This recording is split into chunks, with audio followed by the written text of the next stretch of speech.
This is a part-time foundation course, which is traditionally a 2-year course.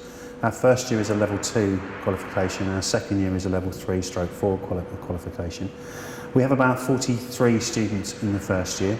The average age of our student is about 35, so we have 20-year-olds, 30-year-olds, 40-year-olds, 50-year-olds, 60-year-olds. We've just started the beginning of the year, so we're doing a lot of very practical exercises. We're exploring 2-dimensional and 3-dimensional visual language. So this morning we're going to be looking at the homework assignment the students were set last week, where we've asked students to produce a collage based on a Euan Uglow painting, working with a very limited palette. We're then going to move on to introducing students to approaching the figure 3-dimensionally, so we're going to get students to think about a planar way of working, so working with paper and working with card.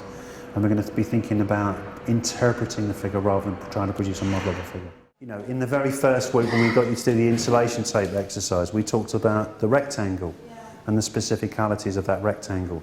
And Uglow used very particular rectangles. This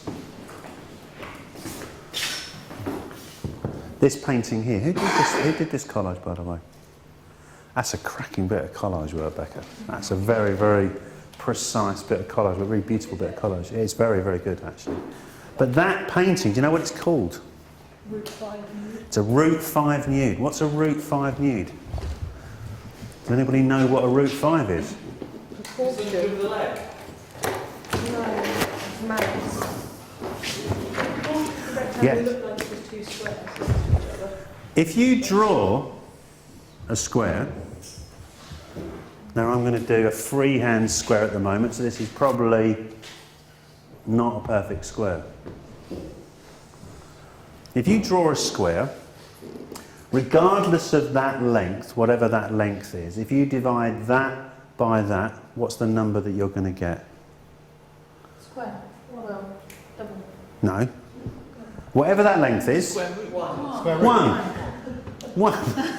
Yeah? 64 foot divided by 64 foot, it's 1. 17 inches by 17 inches is 1. Right, okay. So, you can think that that's 1 unit by 1 unit, yeah?